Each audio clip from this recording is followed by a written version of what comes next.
साथियों नमस्कार, स्वागत करते हैं आपके खुद के अपने YouTube चैनल में। 69,000 शिक्षक भर्ती और मॉर्निंग ब्रेकिंग न्यूज के साथ मैं आपके बीच में उपस्थित हो चुका हूं कि क्या कुछ खास अपडेट है आज आप सभी के लिए। तो जितने भी साथी हैं वो फटाफट चैनल से जुड़ जाएंगे और अपडेट क्या है वो हम आपको फटाफट दे दें बिना ज़्यादा समय गंवाते हुए। हालांकि आज थोड़ा सा समय जो है डिले हुआ है, लेकिन फिर भी आपके बीच में मैं उपस्थित हूँ। तो क्या कुछ खास अपडेट है बता दें। मॉर्निंग ब्रेकिंग न्यूज जो आपके लिए है, और इसके बाद उत्तर कुंजी अपडेट, एमआरसी मुद्दे पे बातचीत करेंगे। सुप्रीम कोर्ट ऑर्डर कब तक आ रहा है और 40, 45 या 60, 65 पे जो आंकड़ा निकल करके आ रहा है और चयन सूची में बदलाव कितना संभव है, और 17 सितंबर विश्व बेरोजगार दिवस के रूप में हम सभी मना रहे हैं, इस पे बातचीत करेंगे। तो जितने भी साथी हैं वो फटाफट चैनल के साथ जुड़ जाएंगे। बने रहेगा वीडियो के अंत तक, हम चीज़ें आपको बखूबी समझाने की पूरी कोशिश करेंगे। तो चलिए सबसे पहले मॉर्निंग अपडेट से हम आपको चीज़ें बता दें कि आज मॉर्निंग अपडेट में क्या कुछ आपके लिए खास है। तो मॉर्निंग अपडेट में आप देखिए आपके लिए क्या कुछ खास है। सबसे पहले अपडेट यही आप लोगों के लिए कि चिंताजनक, भारत में कोरोना से सर्वाधिक मौतें प्रेजेंट टाइम में होने लगी हैं। स्थितियां बहुत ही भयावह बनती जा रही हैं भारत में कोरोना को लेकर के। दूसरा खास अपडेट आपके लिए जो है वो है रूस भारत को टीके का 10 करोड़ खुराक जो है वो देना चाहता है या देगा। ये जो है आपसी तालमेल के बाद, भारत और रूस के तालमेल के बाद ये निर्णय निकल कर आ रहा है कि जैसे ही तैयार होती है वैक्सीन तो 10 करोड़ खुराक जो है भारत को प्रदान किए जाएंगे। लेकिन इस 10 करोड़ खुराक में भारत के समस्त जनता तक ये चीज़ें पहुंच नहीं पाएंगी। और भी चाहिए, आपको पता है हालात कितने बिगड़ रहे हैं धीरे धीरे। डीएलएड में इस बार इंटर्नशिप जो है वो ऑनलाइन माध्यम से होगा। ये एक बड़ी अपडेट है। जो इंटर्नशिप होने वाली है वो ऑनलाइन प्रक्रिया के माध्यम से इस बार कराई जाएगी। ठीक है, आगे बात कर लें। पुनर्मूल्यांकन में सफल होने वाले जो अभ्यर्थी हैं वो कम है, बहुत कम है। ठीक है, तो उस पर मैं आपको अपडेट दे रहा हूँ क्या कुछ खास अपडेट है। जो पुनर्मूल्यांकन का अभी बात चल रही थी कि हाँ पुनर्मूल्यांकन का जो है रिजल्ट आने वाला, तो उसमें यही अपडेट निकल के आ रही है कि 68,500 सहायक अध्यापक भर्ती में पुनर्मूल्यांकन पर सवाल उठाकर करीब 23 अभ्यर्थी पहले ही सफल घोषित हो चुके हैं। उनकी काउंसलिंग कराने का भी कार्यक्रम कोरोना संक्रमण के पहले घोषित हुआ, फिर उसे रोक दिया गया। तब से अब तक अभ्यर्थी काउंसलिंग कराकर नियुक्ति देने की मांग कर रहे हैं। संकेत है कि परीक्षा संस्था पुनर्मूल्यांकन परिणाम आने के बाद सभी नियुक्तियां एक साथ शुरू कर सकती है। तो कुल मिला जुला के इसके पहले 23 अभ्यर्थी सिलेक्टेड थे। ठीक है, अब इसके बाद जो अभी फिर से सिलेक्ट हुए इन सबको मिला करके एक साथ ही सबको नियुक्ति दी जाएगी। ठीक है, इसके बाद है सीटेट परीक्षा में शामिल होने वाले अभ्यर्थियों को एग्जाम तिथि की बेसब्री से इंतजार है। दोस्तों ये तो आप सभी को पता है, हमें भी इंतजार है और प्रदेश के हर उस साथी को इंतजार है जिसने सीटेट का फॉर्म भरा है। उम्मीद करते हैं कि अक्टूबर माह में इसकी परीक्षा कराई जाएगी, ऐसी संभावना बताई जा रही है। आगे जो है ये एक बड़ी अपडेट हम आपको बताने जा रहे हैं कोरोना काल में। ठीक है, एमवाई की मरचुरी में बेतारबी से पड़ी लाशें, 18 दिन स्ट्रेचर पर पड़ा शव बना कंकाल। कुल मिला जुला के कोरोना काल में जो मर्चरी में शव भेजे जा रहे हैं, लाशें भेजे जा रही, वो वहीं रखे की रखी सड़ी जा रही। उसमें एक का डेड बॉडी जो है ऐसी थी जो वहीं पे रखे जो है और पूरी तरह से डिकम्पोज्ड हो गई, क्योंकि उसको किसी ने कोई दफनाने का कोई कार्य नहीं हुआ। खैर इस पर उच्च स्तरीय जांच बैठी है कि कैसे किसकी लापरवाही से ऐसा हुआ है। ठीक है, आप फोटो देख सकते हैं क्या स्थितियाँ पड़ी है इस समय, देख लीजिए। मंगलवार को मरचुरी में इस तरह से जो है 100 पड़े हैं, जिसका कोई भी लेना देना नहीं है, कोई नहीं है। वार्ड बॉय जो है अकेला रहता है। क्या कुछ आप मतलब स्थितियाँ बहुत ही बिगड़ चुकी है कोरोना को लेकर के। अंत में हम बात कर ले मॉर्निंग न्यूज में, ये एक भयावह समझ लीजिए दर्दनाक, अब क्या बताएं, इस पे कुछ कहा नहीं जा सकता। ये किसी न्यूज़ चैनल ने और किसी न्यूज़पेपर ने छापने की हिम्मत नहीं की है। बस एक न्यूज़पेपर प्रयागराज में इसको छापा गया कि बीए की छात्रा के साथ सामूहिक दुष्कर्म, भाजपा नेता और डॉक्टर नामजद। कुल मिला जुला के बीए छात्रा के साथ दुष्कर्म हुआ, जिसपे भाजपा नेता और डॉक्टर के साथ जो है डॉक्टर को जो है नामजद जो है मुकदमा दर्ज कराया गया है। ठीक है, ये है अपडेट कुल मिला जुला के। खैर इसमें जो भी अपडेट और विशेष उनके नाम वगैरह दिए गए हैं। ठीक है, तो ये रहा मॉर्निंग अपडेट। और अब हम बात करेंगे 69,000 शिक्षक भर्ती के विभिन्न पहलुओं पे। तो विभिन्न पहलुओं पे बात कर लेते हैं। सबसे पहले हम उत्तर कुंजी अपडेट के बारे में आप सभी को बता दें। तो देखिए दोस्तों, आप लोग उत्तर कुंजी अपडेट को लेकर के किसी भी प्रकार से कोई भी परेशानी में मत अपने आप को डालिए। देखिए सबसे पहले जो बात यह है कि सर नेक्स्ट सुनवाई कब तक होगी। तो दोस्तों देखिए नेक्स्ट सुनवाई के लिए हम पूरी तरह से लगे हुए हैं, लेकिन प्रेजेंट टाइम में सिचुएशन ये क्रिएट हो रही है कि 23 को पंकज सर बैठ रहे हैं। ठीक है, जा रहे हैं, रिटायर हो रहे हैं। और इसके पहले 1 या 2 हियरिंग की संभावना है केवल, और आपका मामला 1 या 2 हियरिंग में सॉल्व नहीं हो पाएगा। 1 या 2 हियरिंग में आपका मामला सॉल्व नहीं हो पाएगा। अगर 1-2 हियरिंग हम पंकज सर से करा लें, ठीक है, और वो ऑर्डर रिजर्व ना हो पाए, फिर से वो रिटायर होने के बाद रोस्टर चेंज होगा और आपका मामला किसी और बेंच में जाएगा, तो वही चीज़ें फिर से शुरू हो जाएंगी, फिर से सुनवाई के लिए जो है एक नए जज नए पहलू से सुनेंगे। तो उसमें क्या होगा, आप और हमारे ऊपर प्रेशर बनेगा कि हियरिंग की जो फीस पड़ती है दोस्तों वो इतनी महंगी है प्रेजेंट टाइम में कि स्थितियां जो है थोड़ी सी दिक्कत में हो जाएंगी। तो इसलिए जहां तक हम समझते हैं कि अगर 23 के बाद लिस्टेड कराएं तो शायद बेहतर हो सकती है, लेकिन फिर भी बातचीत करने के बाद ये निर्णय निकल रहा है कि हम कोशिश करेंगे कि जल्द से जल्द जो है इसी में, अगर पंकज सर बैठ रहे हो सुनना चाहते हैं तो हम मामले को लिस्ट करा के सुनवा लेंगे। लेकिन अभी 1 वीक बीत तो जाए, लेकिन 1 वीक बीतते बीतते लगभग 20 तारीख हो जा रहा है। 20 के बाद 3 दिन बच ही रहे हैं। अब उसमें पंकज सर बैठेंगे कि नहीं ये देखने वाली बात होगी। हम तो अपनी तरह से पूरी तरह से प्रतिबद्ध हैं कि हम मामले को लिस्ट करवाएंगे, लेकिन सिचुएशन ये है कि अगर पंकज सर 21 के बाद या 22 के बाद ना सुने, 21 या 22 को सुने एक केस, इसके बाद ना सुने, तो फिर वही लिस्ट कराने का कोई मतलब नहीं निकलेगा। वो चले जाएंगे और आपका मामला लिस्टेड पड़ा रहेगा, कोई मतलब नहीं निकलेगा। इसलिए दोस्तों थोड़ा सा वेट कर सकते हैं, देख रहे हैं, अगर वेट करना होगा तो वेट करेंगे, ठीक।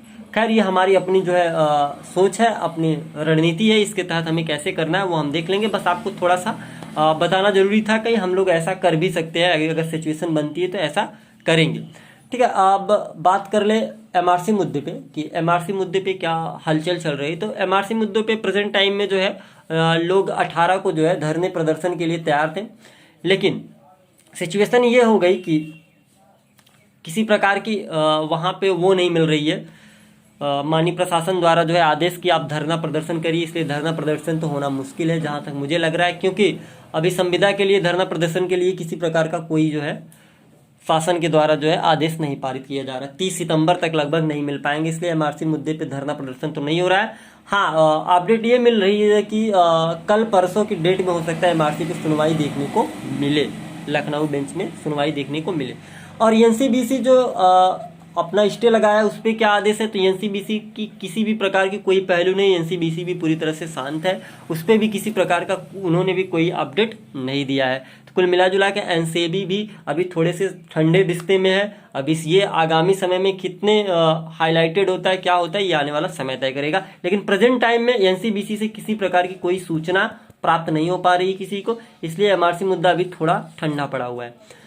अब इसके बाद सुप्रीम कोर्ट ऑर्डर अपडेट की बात कर ले तो दोस्तों सुप्रीम कोर्ट ऑर्डर अपडेट अब नेक्स्ट मंथ में ही मान के चलिए कि आएगा। अभी ये इस मंथ में तो बहुत कम संभावना है क्या पाएगा, क्योंकि जज साहब जो है वो हॉलीडे पे चले गए, छुट्टी पे चले गए, तो संभावनाएं न कि बराबर दिख रही हैं कि इस महीने में जो है सुप्रीम कोर्ट ऑर्डर आ सकता है। ये अपडेट मेरी तरफ से।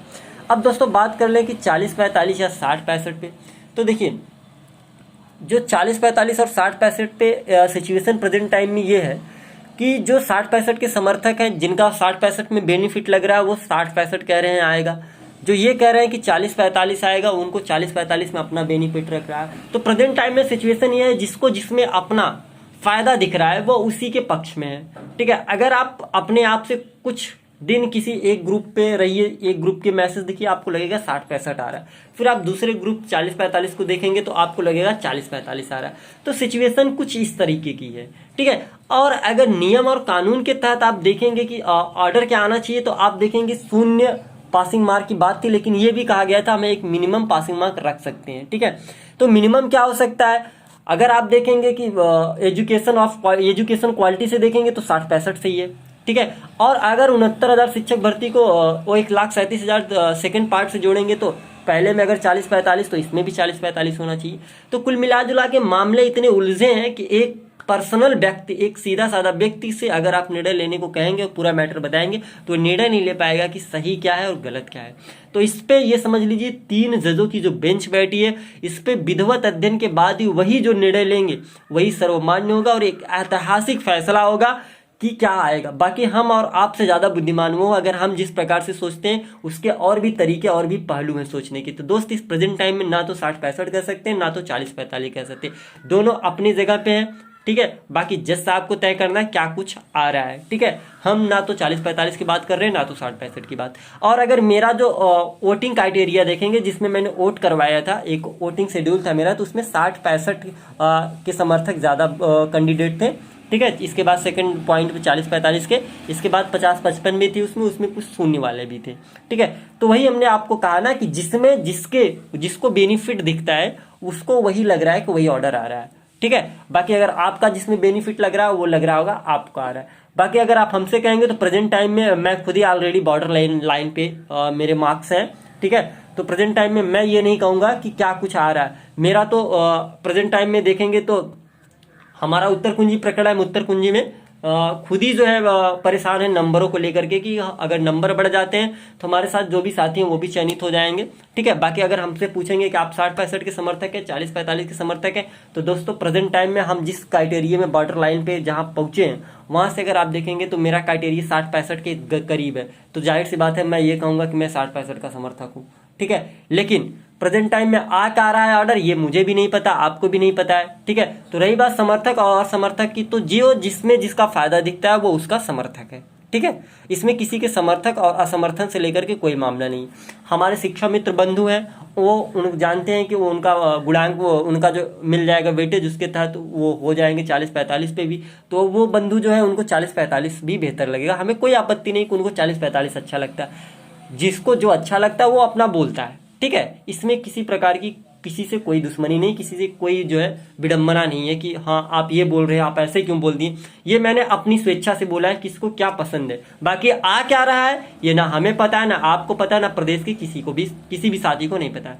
अब इसके बाद में बात कर लूँ चयन सूची में बदलाव। तो दोस्तों चयन सूची में बदलाव संभव हो रहे हैं, क्यों? क्योंकि जो संशोधन मुद्दा है, अगर संशोधन मुद्दे में हमने कल ही आपको बताया था कि नंबर इनको जो संशोधन होगा उसमें जो कैंडिडेट अंदर आएंगे अगर उनकी मेरिट बेहतर है तो हो सकता है कि वो चयनित साथियों के साथ थोड़ी सी जो है उहापोह की स्थिति बनेगी। कुछ साथी 1-2 पॉइंट वाले जो होंगे पॉइंट से बाहर भी हो सकते हैं, या उनका जिला वरीयता जो है उसमें थोड़ा सा ऊपर नीचे बदलाव देखने को मिलेगा, क्योंकि ये कल से न्यूज़पेपर में भी था, आज के भी न्यूज़पेपर में है। बाकी इस पर क्या कुछ होगा आगामी ये देखने को मिलेगा। खैर इसमें अगर उत्तर कुंजी प्रकरण को देखें तो अगर 1 नंबर 2 नंबर बढ़ भी जाते हैं, 3 नंबर बढ़ जाते हैं, जितने भी नंबर में इंक्रीज होता है, 4 नंबर बढ़ जाते हैं, ठीक है, वो तो भावी भविष्य की बात है कितने नंबर बढ़ते हैं। अगर परीक्षा ऑर्डर आने से पहले अगर नंबर बढ़ते हैं तो भी चयन सूची में बदलाव देखने को मिलेगा, ठीक है।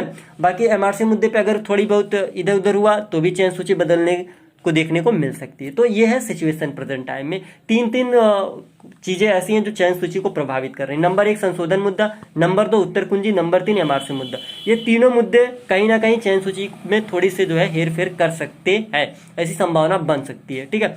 बाकी 17 सितंबर को विश्व बेरोजगार दिवस मनाया जा रहा है। इसमें हर एक साथी, ठीक है, हम कोर्ट में काश अलग अलग लड़ रहे हैं वो बात अलग है, लेकिन प्रेजेंट टाइम में विश्व बेरोजगार दिवस के अवसर पे प्रदेश का हर एक साथी, प्रदेश का हर एक टीम जो है एक प्लेटफॉर्म पे विश्व बेरोजगार दिवस और अपनी इस बेरोजगारी को लेकर के ट्विटर पे जुटा हुआ है।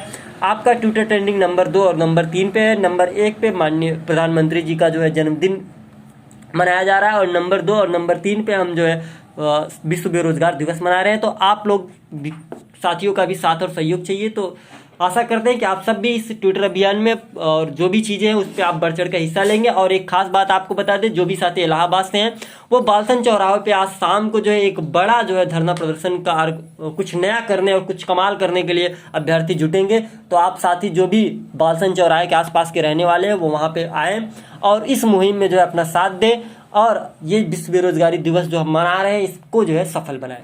तो आशा करते हैं चीज़ें आपके समझ में आ गई होंगी दोस्तों। फिर से मिलते हैं किसी नेक्स्ट वीडियो में किसी खास अपडेट के लिए। तब तक के लिए आप सभी साथियों का बहुत बहुत धन्यवाद।